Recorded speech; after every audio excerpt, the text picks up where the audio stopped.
너무 지금 팔자가 좋아가지고 시원한 데 있어서 더운지 안 더운지도 모르겠네요. 감사한 일입니다. 야영에 잘 갔다 왔습니다. 야영에 관해서 좀 말씀드리겠습니다.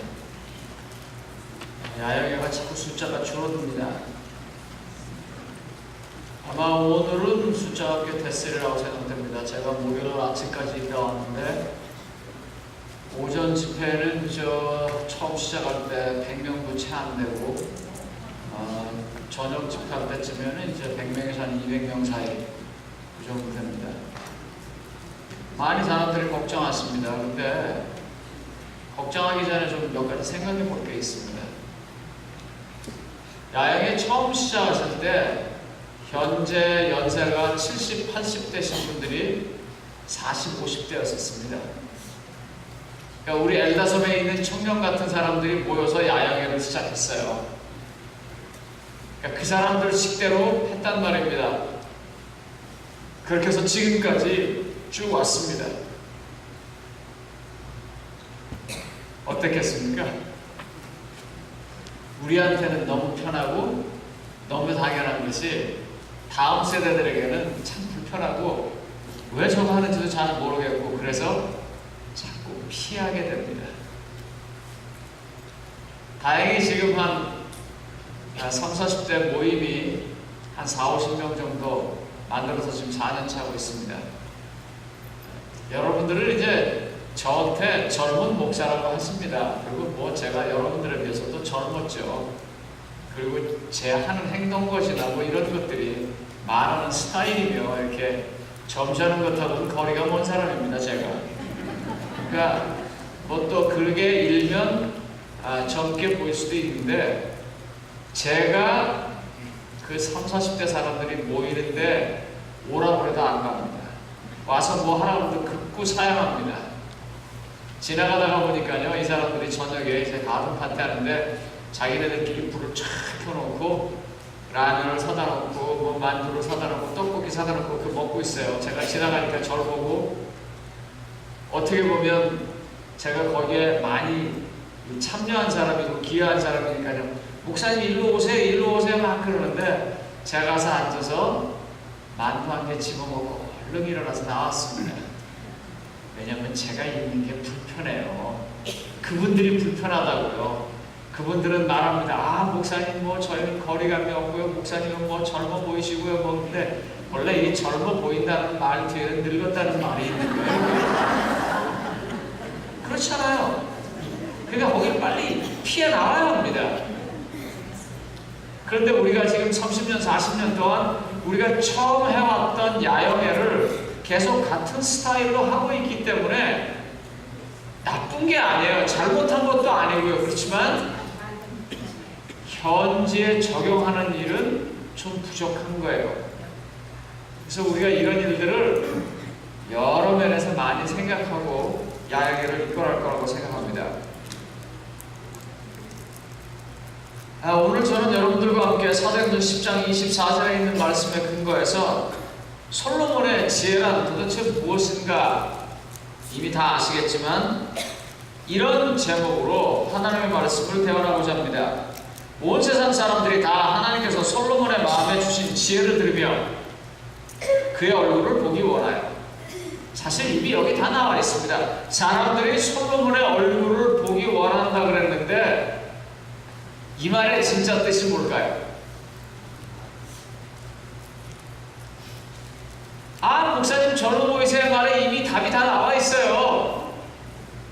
솔로몬의 얼굴을 보고 싶은 게 아니고 솔로몬으로 하여금 그렇게 왕국을 세우고 발전시켜서 풍요롭게 만든 그 하나님, 그분이 보고 싶은 거를 솔로몬의 얼굴이 보고 싶다라고 말한 것입니다. 찬양을 할 때요 어떻습니까? 사실 뭐 이렇게 말하면 이게 신뢰가 될지 모르겠는데요, 우리 연세가 많으신 찬양대들이 많죠. 골든콰이어도 그렇고 뭐 예그리나도 그렇고 우리 합창단도 그렇고. 제가 진심으로 한번 좀 여쭤보겠습니다. 여러분들 노래 잘하신다고 생각하십니까? 저는 묻기만 했습니다. 제가 뭐라고 말한 거 아닙니다. 제 마음의 기준은 이렇습니다. 찬양을 들을 때마다 언제나 마음의 소리를 듣습니다.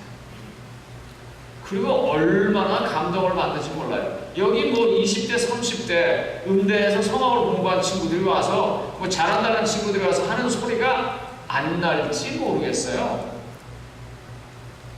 그런데 우리가 예배 드릴 때 음악회가 하는 거 아니잖아요. 예배 가장 중심은 언제나 하나님이고 하나님의 소리가 어떻게 들리냐 하는 것입니다. 그런데 밑에서 이렇게 보면은요, 오늘 찬양도 그렇고요. 그게 들려요. 사실은요, 어떤 때는 여러분들이 연습 안 한 것도 보여요. 그리고 그 중에 어떤 분은 붕어하는 것도 보이고요. 붕어가 뭔지 아시죠? 연습을 제대로 안 하고 입만 뻥긋뻥긋 하는 거예요.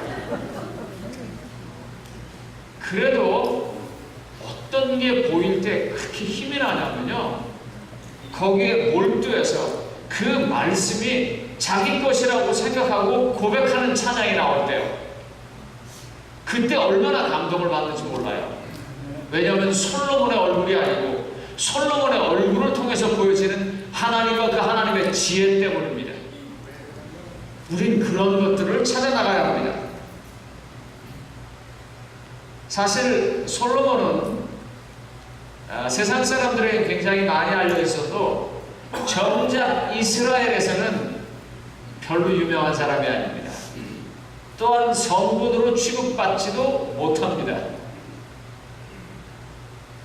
하나님께서 솔로몬을 얼마나 축복해 주셨는지 하나님의 지혜를 붙잡고 그 지혜의 한 가닥을 가지고 있었던 솔로몬이 말입니다. 어느 정도 잘 살았냐면 열왕기상 10장 27절에 이렇게 말합니다. 왕이 예루살렘에서 은을 돌같이 흔하게 하고 백향목을 평지에 뽕나무같이 많게 하였더라. 뭐라고요? 왕이요, 은을 돌처럼 쓰고요, 왕이요, 소위 말하는 이 백향목을 요즘 뭐로 말해요? 씨란데 이게 지금 제가 갑자기 이 멋있는 한국말이 생각이 안 나요. 향나무. 그 냄새나고 비싼 그 향나무로요, 이제 들에 깔려있는 포도나무나 뽕나무처럼 취급했다 그랬어요. 그만큼 잘 살았다 그랬어요. 여기서 제가 좀 맺힌 게 있어서 한 좀 풀겠습니다. 이거는 정말 맺혀서 안 푸는 거니까 주의 깊게 들어주시기 바랍니다. 가끔 제가 이런 소리 들을 때는 혈압이 올라가요. 뭐냐면, 아이 뭐 로마린다교 같은 부자교회니까 아니, 나는 거기다 헌금 안 내고 딴 데다 내야 돼. 그럴 때 그냥 욱 하고 올라옵니다. 우리가 부자 맞습니다. 부자입니다. 그런데 여러분, 우리가 부자이기 때문에 얼마나 하는 것도 많은 줄 아세요? 얼마나 많은 줄 아세요? 여러분 한번 기절하실 거예요. 그래서 제발 그런 말씀 하지 마시기 바랍니다. 내가 지금 맺혀서 그러는 거예요. 설교를 이렇게 하면 빵점입니다. 그래서 이거 빼겠습니다. 왕이 예루살렘에서 은을 돌같이 흔하게 하고 백향목을 평지에 뽕나무같이 많게 하였더라. 하나님의 지혜를 받은 솔로몬의 삶의 축복이 이렇게 잘 나타나 있습니다. 그런데 문제는 솔로몬의 아름다운 얘기가 이것으로 끝입니다. 그리고 이 다음서부터는 이제 비극의 시작이 되겠습니다. 기쁨이 여기서 끝이에요. 그래서 열왕기상 10장이 끝나고 11장 1절부터 3절에 이런 말이 있습니다. 솔로몬 왕이 바로의 딸 외에 이방이 많은 여인을 사랑하였으니 곧 모압과 암몬과 에돔과 시돈과 이제 읽기도 싫어요. 그리고 쭉 해서 어디까지 갔어요? 왕은 후궁이 700이요 첩이 300이라. 난 솔직히 솔로몬이 자기 마누라 이름이나 다 기억했나 모르겠어요.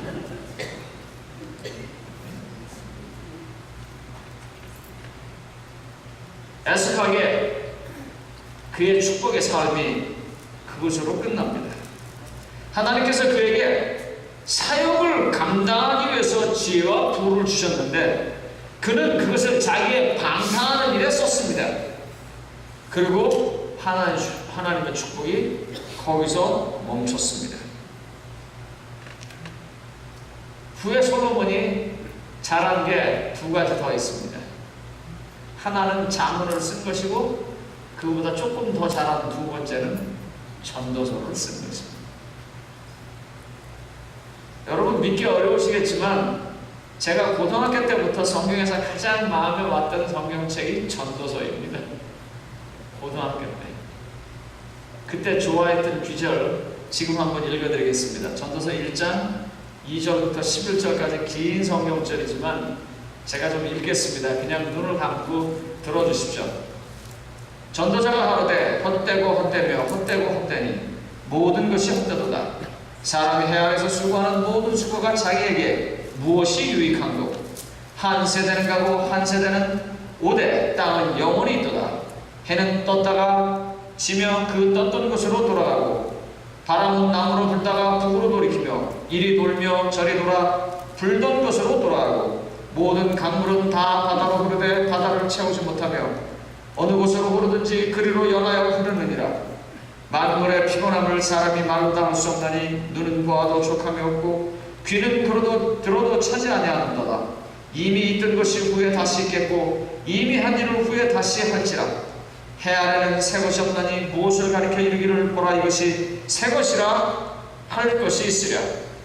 우리 오래전 세대에도 이미 있었느니라. 이전 세대를 기억함이 없으니 장래 세대도 그 후 세대가 기억함이 없으리라. 믿기 어려우시겠지만 고등학교 때 제가 성경을 읽으면서 제일 마음에 와닿던 구절입니다. 헛되고 헛되며 헛되고 헛되니 모든 것이 헛되다. 모든 수고가 자기에게 무엇이 유익한가? 그저 강물이 다 바다로 흘러도 바다를 채우지 못하듯 모든 것을 다 해도 채워지지 못하는 그 심령이 헛되다라고 고백하는 것입니다. 눈은 보아도 족함이 없고 귀는 들어도 차지 아니하고 여자를 만나서 모든 기쁨을 누려도 맨 마지막에 남는 것은 헛되고 그러면서 보니까 내가 이전에 아버지 말을 그렇게 안 들었던 것처럼 내 자식도 내 말을 안 듣고 이전 세대가 기억되지 못한 것처럼 장래 세대도 내 세대를 기억하지 못하겠구나 하는 솔로몬의 자전적 고백. 이게 그나마 지 인생 다 허비하고 하나님의 사역을 위해서 한 마지막 좋은 일인 것 같습니다. 아시는 것처럼 그는 자기 아들 르호보암에게 온전한 것을 주지 못했기 때문에 12지파 중 10지파가 날아가고 오직 2지파만 남겨줍니다. 이스라엘은 남방 유다와 북방 이스라엘로 나눠지게 되는데 그 원인을 제일 먼저 제공합니다. 다윗이 그렇게 하나님을 의지하고 사울을 향해서 그가 잡고 있는 그 창을 오직 그가 기름 부어 받았다는 그 이유 하나만으로 거둬들이면서 거둬낸 그 위대한 왕국을 솔로몬이 이렇게 쪼개놓는 첫 단계를 놓은 것입니다. 우리는 이런 역사들을 그냥 보고 지나쳐서는 안 됩니다. 교회가 다 지어져 가고 있습니다. 과거의 역사를 보면서 이 새로운 왕국과 같은 하나님의 교회를 잘 준비해야 합니다. 우리의 교회가 솔로몬의 성전처럼 화려하고 비싸지는 않아도 솔로몬의 마음 못지않게 어쩌면 솔로몬의 마음보다 더 헌신적이고 희생하는 마음으로 참여해서 지은 교회입니다. 그러므로 이렇게 참여하여 지은 교회를 지켜나가고 발전시켜 나갈 것은 우리가 계속해서 공부하고 노력하고 우리의 마음속에 기도하고 담아둬야 하는 것입니다. 오늘 그와 같은 마음을 준비하기 위해서 다시 본문을 보겠습니다.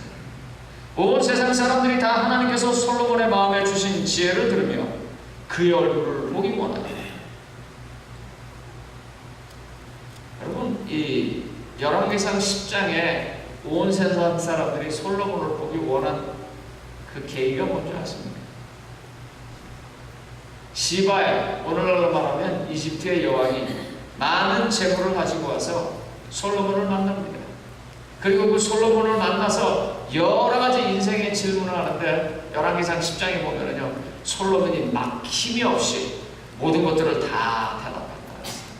그래서 그가 맨 마지막에 이렇게 고백합니다. 내가 너에 대한 소문이 굉장하다고 생각하고 혹시 과장이 아니었나 생각했는데 와서 보니까 그 소문은 실상의 절반도 되지 않은 만큼 너는 참 지혜롭다.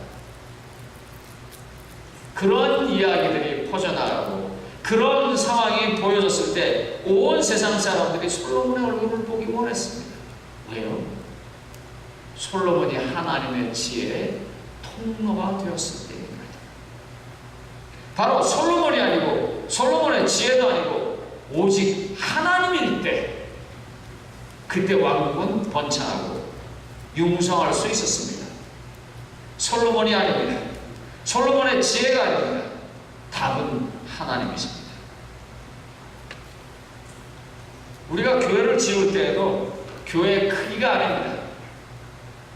교회 땅덩어리가 얼마가 아닙니다. 거기 몇 사람이 들어가는지가 아닙니다.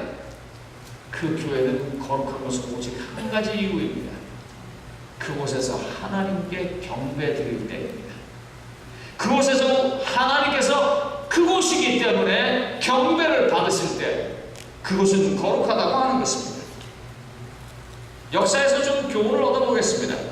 1941년 12월 8일 아시는 것처럼 일본의 태평양 함대가 진주만을 급습합니다. 선전포고도 없이 치사하게 공격을 합니다. 선전포고 전까지 워싱턴에 있는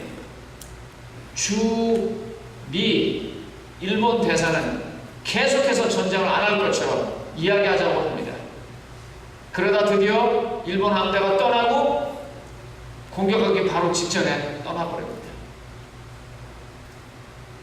그런데요, 역사를 공부해보면요, 그게 절대로 급습이 아니었습니다. 1941년 7월에 세르비아 출신 독일인 이중 스파이 듀슈크포보프가 미국에 갑니다. 그리고 그 당시 FBI 국장인 후보를 만납니다. 그래서 일본이 당신을 급습할 거라고 얘기를 했습니다. 왜냐하면 일본과 독일은 서로 연결되어 있거든요. 그런데 이중 스파이라고 후보가 믿지 않았습니다. 여기에 그치지 않습니다. 모택동이 가지고 있는 중국 공산당의 일본 첩자가 일본이 공격할 것을 또 알아서 모택동을 이야기하고 그것이 장개석 군에게 전달되어지고 장개석 군 쪽에서 미국에다 다시 얘기하지만 그때는 아시아인의 정보가 뭐 그렇게 정확하겠는가? 그래서 그걸 또 거절합니다.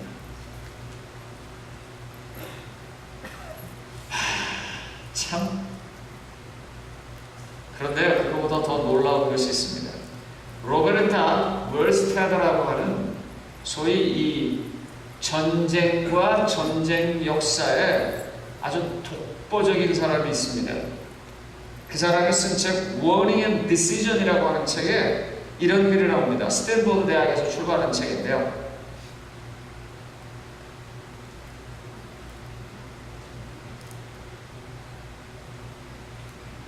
전쟁이 없을 것이라고 믿었던 이유, 기습이 있기 전에 미국의 모든 아무해독가들은 일상적으로 다량의 일본 군사 외교 교신들을 확보하고 분석했습니다. 그러면서 그때 이 사람들이 이걸 알게 됐어요. 뭘 알게 됐냐면 일본의 소위 장성들도 일본이 미국을 공격해도 이길 수 없다고 하는 내용을 그 사람들이 알았어요. 아시는 것처럼 사령관이었던 진주만을 공격할 때 사령관은 야마모토 제독도 뭐라고 말했냐면 그렇게 말했어요. 천황이 물으니까 우리가 잘 싸우면 1년 정도 버틸 것이고 아니면 6개월 안에 우리가 패퇴할 거라고 그랬어요. 그래서 이 미국에 있는 정보부에 있는 사람들이 이런 내용들을 다 알았습니다. 그래서 어떻게 전쟁이 일어나겠는가 그랬어요. 1940년서부터 41년까지 이와 같은 다량의 정보들을 그들이 감청을 통해서 여러 가지 방법으로 알아내고는 경계 상태를 열었다가 풀었다가 열었다가 풀었다가 하다가 에이, 일본 군인들조차 우리하고 싸우면 진다는데 뭐 그러면서 포기했습니다. 그래서 그의 책에 이렇게 결론을 내립니다. 만약 진주만 연구가 미래에 주는 일말의 교훈이 있다면 그것은 다음과 같다. 우리는 불확실성이라는 현실을 인정해야 하고 이것과 동거해야만 한다. 확신성을 보장하는 어떤 마법도 없고 법칙도 다른 어떤 것도 존재하지 않는다. 우리의 계획은 확실성이 없이 수립되어야만 할 처지이다. 이 말을 제가 앞뒤 다 보고서는 쉽게 말하면 이 말입니다. 너무나 많은 것을 알기에 이거라고 단언하고 침공이 없다고 믿었던 것은 실수였다. 그저 사람은 어떤 상황에서도 만전을 하고 대비했어야만 했었다. 이 언어 이렇게 나왔어요. No magic, in cold or otherwise, will provide certainty.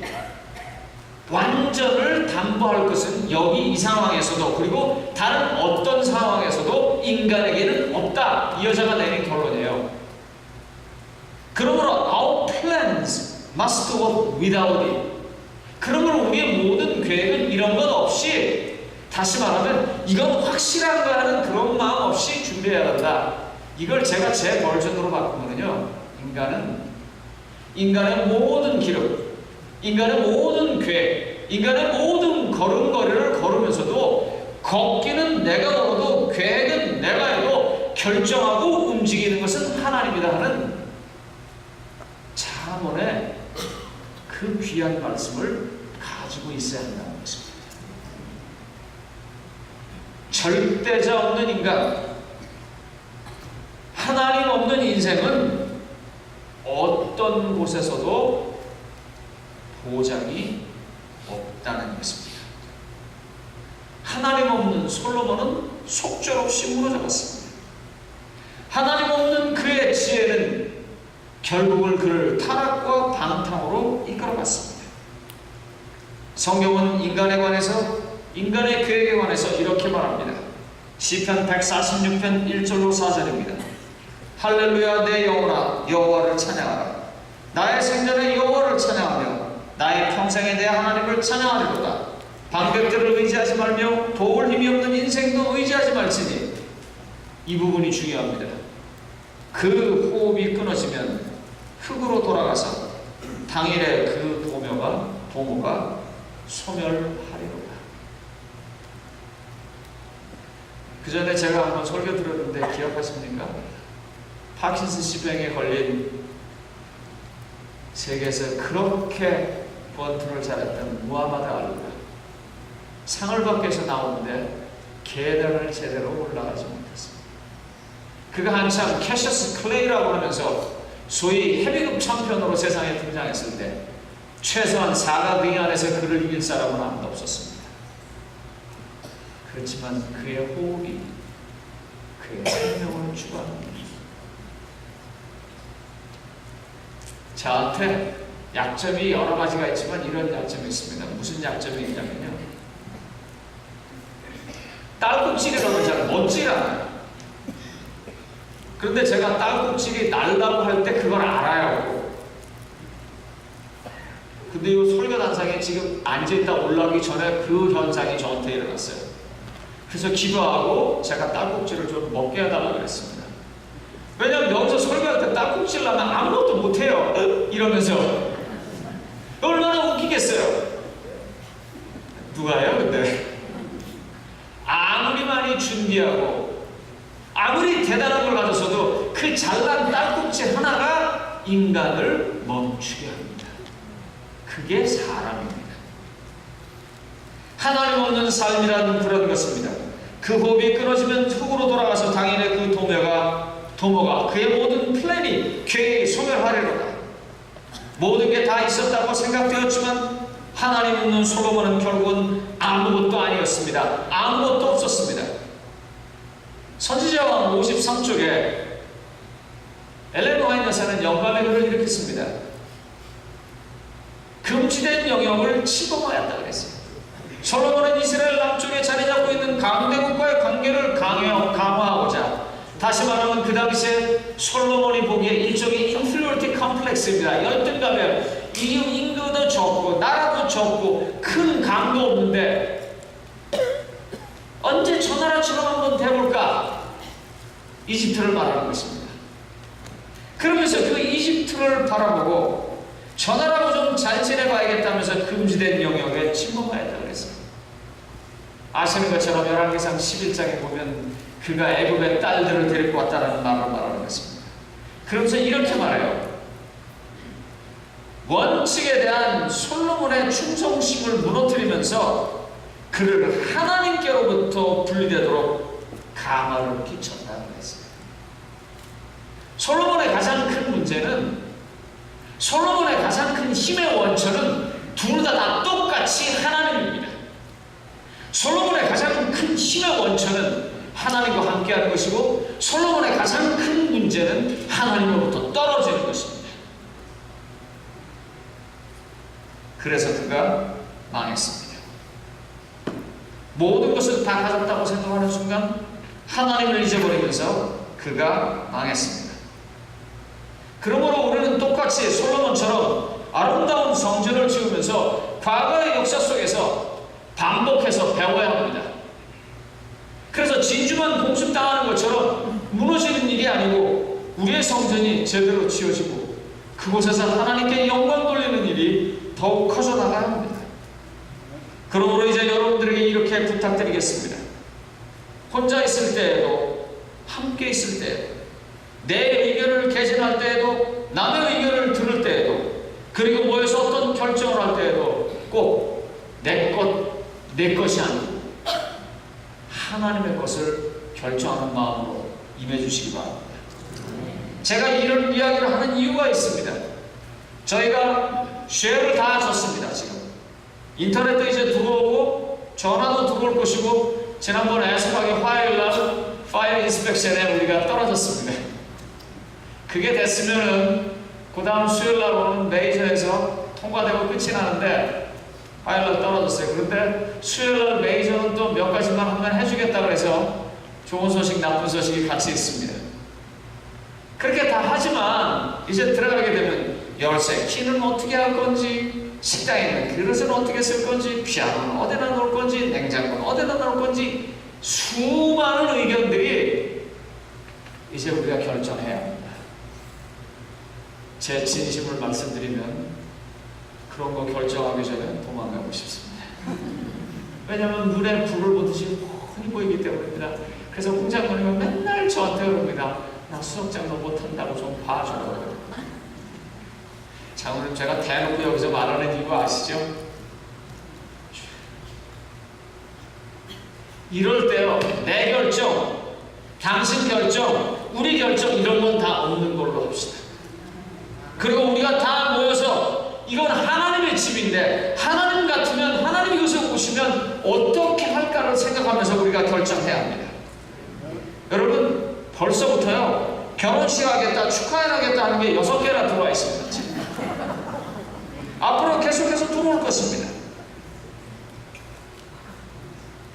근데 제가 이 결혼식 하려고 무슨 축하하려고 교회 줬나 그런 생각이 들어요. 그것도 해야 되지만 그거부터 더한 걸 해야 되는데, 그래서 여러분들에게 좀 의견을 여쭈고자 합니다. 저는 전도회가 하고 싶습니다. 그리고 그 전도회를 위해서 준비할 수 있는 12명의 사람을 달라고 기도하고 있습니다. 그러나 그거 말고도 더 좋은 게 많이 있을 거예요. 여러분들이 의견을 좀 내주세요. 이번에 우리가 새로운 교회 가면 이거 하자, 저거 하자, 이거 하면 좋겠다, 저거 하면 좋겠다는 의견을 내주세요. 그런데 조건이 하나 있습니다. 정말 조건이 하나 있습니다. 그 조건을 예를 들어서 설명하겠습니다. 미국은 그런 게 좀 없어서 잘 모르겠어요. 근데 한국에서는 이게 너무너무 공식이거든요. 한국에서 제가 한때 돈을 많이 벌어본 적이 있습니다. 뭐 이렇게 버는 것입니다. 정보를 미리 얻는 것입니다. 어디에 지하철이 들어온다, 어디에 도로가 난다, 어디 단지가 주택지로 개발이 된다, 어디에 무슨 비행장이 들어온다, 그리고 가서 땅을 사는 것입니다.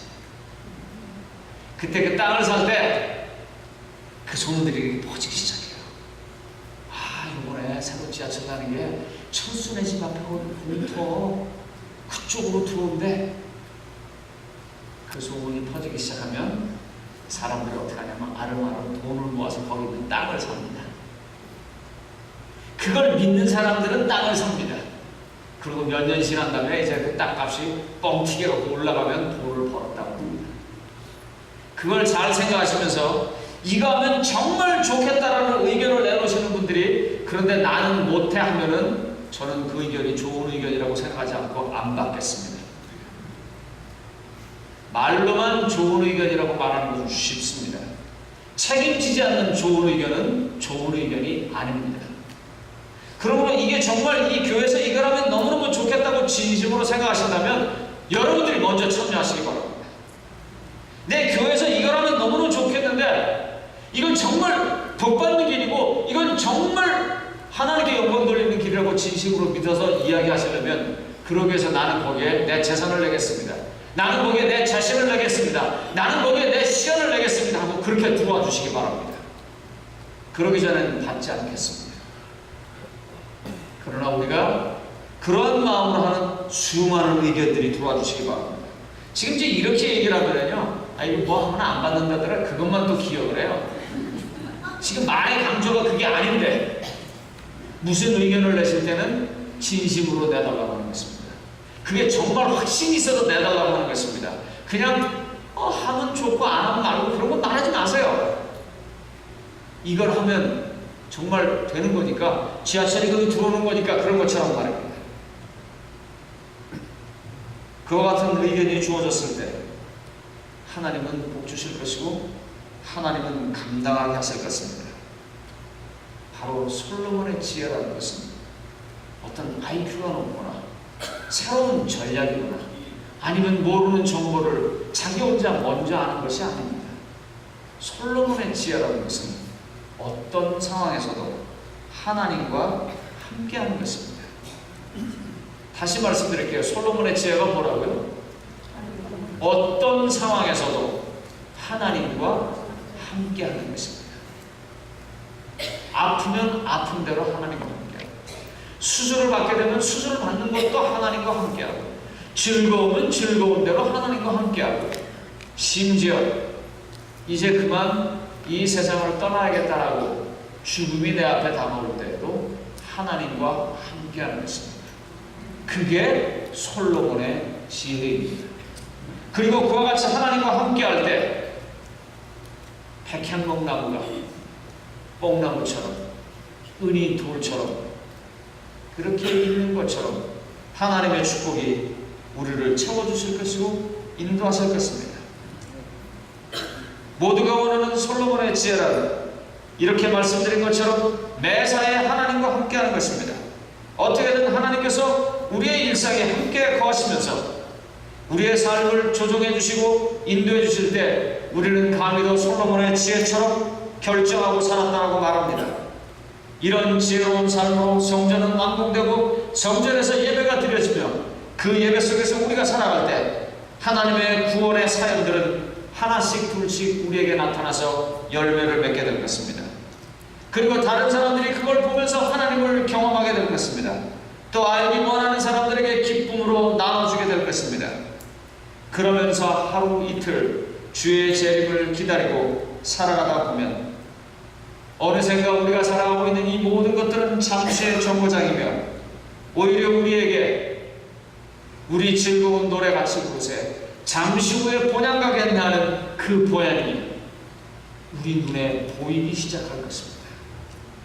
성도님 여러분, 오늘 예배를 마치면서 우리의 삶이 하나씩 둘씩 하나님과 동행하기 때문에 이루어지고 인도받고 축복받은 삶이어서 이 땅에 사는 것 여기서 그치지 아니하고 그렇게 멀리만 보여졌고 느껴졌던 하나님의 나라가 우리 앞에 오는 것을 보게 되시기 바랍니다. 곧 본향에 갈 것입니다. 말씀을 마치겠습니다. 아멘.